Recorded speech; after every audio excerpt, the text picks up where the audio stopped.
Hello everyone, welcome back to my YouTube channel. I hope आप समस्ते best and better थे। तो finally राति रे बहुत बड़ गोटे अघटन हो गला। ठीक है ना, ओडिया फिल्म जगत बा बाबूसान भाई परिवार बा प्रत्येक आर्टिस्ट को मन में गोटे बहुत दुख खबर माने आसला। सारा ओडिशावासी भी बहुत दुख खबर गोटे माड़ी आसला। कहीं उत्तम महांती जी दिल्ली जाइए मेदांत हॉस्पिटल को ट्रीटमेंट होगापाई, तो तांकर सही जगह ही देहांत हो जाइए।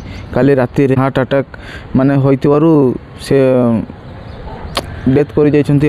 तो शुणिकी बहुत दुख लगे। सकाळु सकाळु शुणिकी बहुत दुख लगे। कहीं से जो भाया मूवी माने भेटी देइथिले दर्शक मैंने आज भूली नहीं तांकर सही सब मूवी को। कहीं देखु जी जी जहाँ सागर मिसी से ही जानी ना से केमतिका लोक, से कौन करते क्या सागर केमती मिसती, कहाँपाई कौन कौन सब करते, केते सहायता करते, केमिति सब जिनस माने लोक मैंने बाइट माध्यम कहते देखिकी बहुत दुखित लगुच। कहीं बहुत कम टाइम भितर से पलैले समस्त को छाड़ी, तो बहुत दुख लगुच।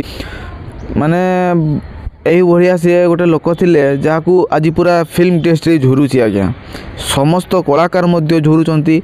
सिद्धार्थ सार भी बाइट देले, अनुपम आमर श्रीतम दा एमती बहुत बड़ बड़ सब एक्टर माने भी बाइट देइचंती। बहुत दुख लगुच। अनुभव भाई जाइकी भेटी थिले। आमर जो मोहन माझी जो आमर मुख्यमंत्री सार अछंती से भी बाबूसान भाई कथा हे बोली प्रतिश्रुति देइछन। बहुत किछि माने न्यूज माध्यम आसूची जहाँ देखिकी बहुत दुख लगुच। कहीं उत्तम महांती भाया सार आज आम गहन रे नाहांती, से आर पारी को चली गले। सेटा बहुत दुख लगुच। आज्ञा बहुत दुख लगुच। ओडिया फिल्म इंडस्ट्री रे फास्ट सुपरस्टार से थिले। से यही भाया स्ट्रगल करिकी जो भाया नाम रोशन करते तांको भाया हीरो आउ जगत रे नहीं। तांको टाइम रे से बहुत माहौल गरम करते। आज्ञा बहुत माहौल गरम करते जहाँ को ओडिशावासी आज बहुत मात्रा रे झुरुचंती एवं दुख प्रकाश करुचंती।